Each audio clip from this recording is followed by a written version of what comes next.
Good morning, sir. Good morning, everyone. Today, Group 4 will be presenting our discussion paper on drug addiction. Our paper is divided into 6 sections: the introduction, the moral standpoint, the biblical-theological discussion, the group standpoint, the conclusion, and the bibliography. In discussing drug addiction, the group have set primary and secondary objectives. The primary objective of the paper is to give a Christian ethical standpoint on drug addiction. The secondary objectives are to define the terms used in drug addiction, to have an understanding of drug addiction as a social issue, to know the pros and cons, philosophies, norms, and legal concerns of drug addiction, and to present the biblical and church views of drug addiction. To accomplish the objectives, the following terms have been defined by various reference sources, experts, and professionals. Addiction is defined as the repeated involvement with a substance or activity. Christian ethics is defined as a system guided by God's revelation in Scripture. Decriminalization is defined as the repeal or amendment of acts thus no longer subject to prosecution. Drugs are defined as chemical substances. Ethics is defined as a discipline concerned with moral philosophy. Medicine is defined as a substance that treats diseases. Social issue is defined as a problem that hinder the full potential of society. What is drug addiction? Drug addiction is a multifaceted neurobiological condition that needs integrated treatment of the mind, body, and spirit. According to the National Institute of Drug Abuse, most drugs affect the brain's reward circuit, causing euphoria, as well as flooding it with the chemical messenger dopamine. As a person proceeds to intake drugs, the brain conforms by decreasing the capacity of cells in the reward circuit to react to it. Thus, it lessens the high that the users perceive, as opposed to the high they perceived when first using the drug, an outcome identified as tolerance, leading to what we know as drug addiction. Why is drug addiction a social issue? Drug addiction is not an individual phenomenon, and it generates a domino outcome on the lives of others. It is a social issue that standardizes drug use and transforms people and their relationships. Drug abuse is everyone's issue, thus, it is a social issue. According to the World Health Organization, 4 deaths per 100,000 people are attributable to illegal drug use, and it's estimated that prohibited drugs are consumed by between 172 and 250 million people worldwide. Why are there people addicted to drugs? While specific reasons vary from person to person, generally speaking, people begin using drugs to escape or conceal pain. How critical is the drug problem in the Philippines? When Philippine President Rodrigo R. Duterte assumed office on June 30, 2016, his government thrust an unprecedented campaign against illegal drugs. He declared a war on drugs, targeting users, sellers, producers, and suppliers, and beckoned for the Philippine criminal justice system to put an end to the drug threat. According to a research study conducted in 2017 by Manila Central University senior high school students on teenage drug addiction, the researchers conducted a case study and collected data on 3 senior high school students who are associated with drugs. One of the students is James, a 17-year-old senior high school student in MCU. He was using methamphetamine, a highly addictive stimulant, for 6 years. When he turned 11, he began using the drug due to family problems when it was offered to him by his 14-year-old friend. He took half a gram of methamphetamine per day without knowing the effects that the drug would bring to him. He underwent frequent mood changes and said to be unable to control his emotions. He also encountered difficulty in breathing. Regarding the ongoing war on drugs, he stated that he didn't feel scared nor apprehensive. For drug addiction, obviously, you'll know that it has no benefits at all. People with drug addiction will likely have a higher risk to develop illnesses and infections because of weakened immune system, brain damage, mental issues, memory problems, stroke and heart attacks, and ultimately death. In society, there's an increased probability to commit harm to another person, and there's a decrease in social awareness and keep distance from anyone, even friends, family, and lovers, if you are addicted to drugs. During the start of President Rodrigo Duterte's presidency, many people were killed by police officers or by authorities and vigilantes who were prompted to execute his war on drugs. Currently, the cons outweigh the pros, and the pros are drug-free society and communities and lessening drug-related cases. And for the cons, corruption, because authorities may abuse the law for profit, and extrajudicial killings, because the killing of drug addicts are basically encouraged. The third one is the criminalization of drug addiction. Should drug addiction be a political or a health concern? If we transition drug addiction as a health concern, it may eventually call for its decriminalization. Pros: there will be lesser unnecessary deaths and violence, as drug addicts will no longer be persecuted. It reduces fear among individuals with drug addiction problems to seek medical assistance. It may gradually decrease the number of drug addicts through rehab programs, and these individuals may eventually contribute to the development of the community. And people are educated about why and how drugs are consumed, and drug addiction is less demonized. For the cons, we have the criminalization may otherwise increase restricted production and trading of illegal drugs due to lessened fear of serving jail time. Rehabilitative programs may be too underdeveloped to address the huge number of drug addicts. More people will be tempted to use drugs due to the feeling of liberation from decreased persecution, and drug addicts who cannot avail or are not interested in rehabilitation will pursue dependence on drugs to keep their mind and body functioning. Philosophical theories are key to the understanding of drug addiction because philosophy has a connection with reason, emotion, and will. First is Aristotle's Appraiser. Aristotle explains that such people who are addicted are incontinent of will. The acrotic person can't manage his desires, for he lacks continence, which states that reason controls the passions. In the 21st century perspective, we can see James, our focus of study, as the case of Appraiser. His will is so acrotic that he is incapable of picking indifferently. The second is Plato's dialogue, Protagoras. Socrates disputed the existence of Appraiser. He informs us that, when deciding, human nature suggests that we want to do what we deem is best. Things that entice us can change our judgment of their purpose. Thus, we prefer temptation as the best thing to take or do so. For models of addiction, we have disease model and choice model. Disease model approaches addiction as a brain disease, wherein the brain has been seized. This suggests that addiction is a developing disease, obtained through the intake of a certain substance, and is not a subject of personal choice. Choice model infers that all people make choices in their lives, including those that exhibit addictive behavior. In this model, drug addiction is understood as recurring failures to abstain from drug use despite previous intentions to do so. The philosophy behind Duterte's war on drugs.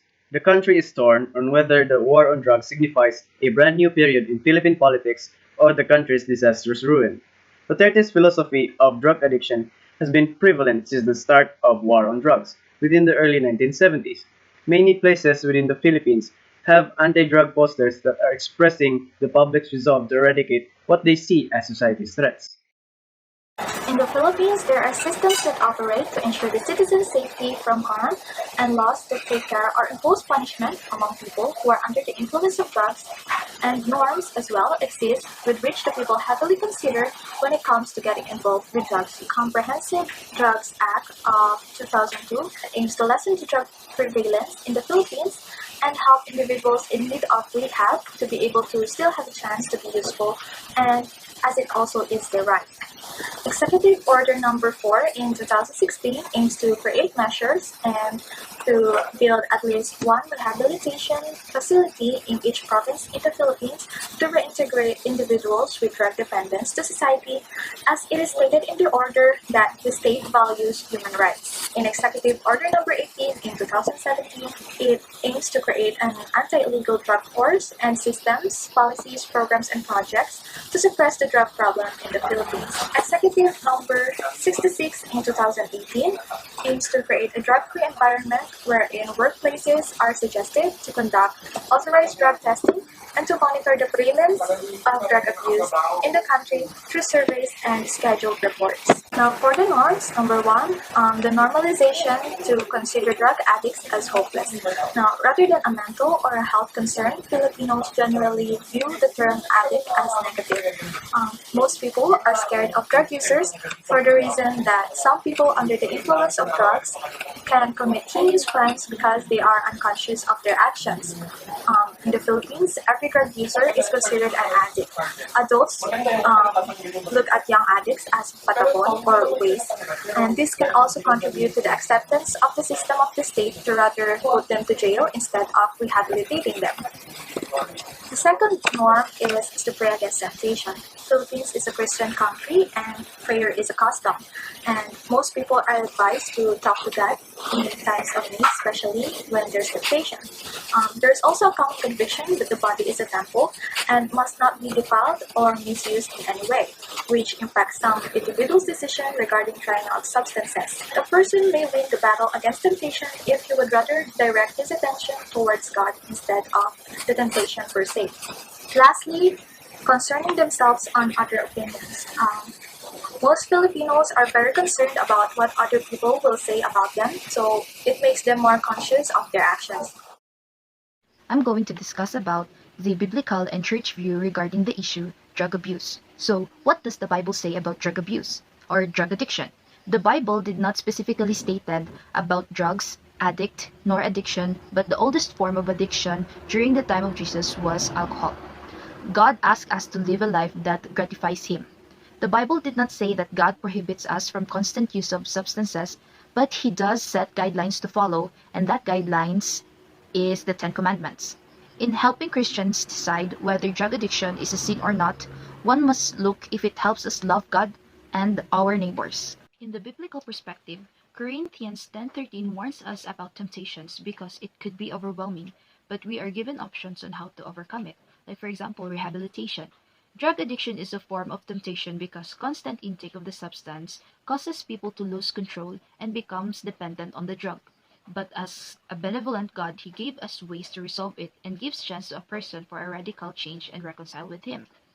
In Corinthians chapter 3, verse 16 to 17, and Corinthians 6, verses 19 to 20 tells us that we have to make right decisions in relationship with God. The body is impaired when a person abuses alcohol or other substances. The overall message is simple. God doesn't want us to use harmful drugs because it corrupts the mind. If we cannot think clearly, we will not get close to God. There is a simple message in the Bible, and that is to put God as our highest priority. In Exodus 20:13, thou shalt not kill. It is one of the commandments of God, and the Word of God shows a profound respect for human life. It teaches us that the Bible is against extrajudicial killing or mass killings because it is believed that life is a gift from God. According to this Bible verse, war on drugs should be considered a judge so it will not exceed the law and do not encourage murder. Regarding the church view, our group interviewed the seminarian about the stand of the Roman Catholic regarding drug abuse. The Roman Catholic is strict when it comes to following the rules of Jesus, and one is to keep the body untainted of things that could harm it, and an example is drug abuse. The body is a temple of God and we should not do anything to harm it. 1 Corinthians chapter 6 verses 19 to 20. The church has its program and the goal is to help those who lost their way and encourage them to come back to God. According to that person, the church has this program called Kaagap, which stands for Kinabuhi Angay Ampingan Baguhon Alang sa Ginoo. An article posted by Adam Willis in The Guardian describes that few of the Catholic rebels had the courage to express their disapproval regarding the war on drugs. Some risked their lives to protest on behalf of the innocent victims who was falsely accused. Despite the threats, the Catholic Church and some of the people still risk their lives to save the victim and those that are traumatized on the drug war. Another church that highly discouraged its members to avoid engaging on drug abuse is the Church of the Latter-day Saint. According to the girl we interviewed, they have a book called the Book of Mormons, which could be compared to the Bible. It is written in the Book of Mormons that they are encouraged to avoid substances like cigarette, alcoholic beverages, food or drinks that contains coffee, tea, and illegal drugs. They believe that the body is a temple of God and they should avoid the things that could harm it. The very perspective of the church is to avoid disobedience to God's law. It does not state any specific stand on war on drugs nor comment on the president generally. The church initiated a program called Addiction Recovery Program to assist the drug addicts who surrender to authorities to get proper rehabilitation as well as support their families. The, Another church is the Church of Non-Denominational Church or Born-Again Christians. According to the teachings of the pastor and Bible study sessions, drug addiction is a result of sin. That is why drug addicts should know and accept Jesus as Lord and Savior. That way the person will receive salvation and will be forgiven, and the person will have a new life as a Christian. The church doesn't discriminate people who have been into addiction. Instead, they help them to escape and engage more on fellowship, counseling, and Bible study. It is strictly imposed on them not to be exposed to harmful substances as part of obeying God's law. Regarding the war on drugs, the church does not promote any kind that could harm the lives of anybody. They believe in sanctity of life, for they don't have the right to take somebody's life. With this, the fight against drug addiction must not be inhumane. The truth behind this statement is that we should extend grace and mercy to other people. We do this because we are recipients of God's grace as well. For us, we believe that drug addiction is unethical for the following reasons. It defies the concept that our body is the temple of God and we are just borrowers of the body we are in. Hence, it is wrong to do things that contaminate them. Drugs can destroy and make a huge gap between us and God. We are required to put God as our highest priority, and we must not deter from Him. Allowing our mind to be corrupted by drugs and chemical substances questions our morality. God asks us to live a life that is gratifying to Him. Thus, obsession on drugs is unethical because it doesn't allow users to control their behavior. We can truly love and care for others if we don't follow God's pattern in living one's life, following the commandments. Additionally, drug addiction is unethical, for our motives are judged to be morally wrong, continuously taking drugs, in disobedience to the principle of God in the Bible. Although we have the freedom or free will to pursue the highest good, the good must be still related to God. In this context, drug addiction is a temptation that serves as a threat to our reconciliation and growing relationship with Him. Drug addiction personally should not be treated as something similar or worse than a crime, unless a crime was committed. The problem is that society does not give them the chance due to the enforced war on drugs.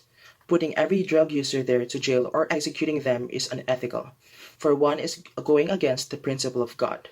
It is also a less productive solution because you are only cutting the branches, thus creating a never-ending cycle of mass killings. Is drug addiction a sin? Self-destructive behavior is a sin.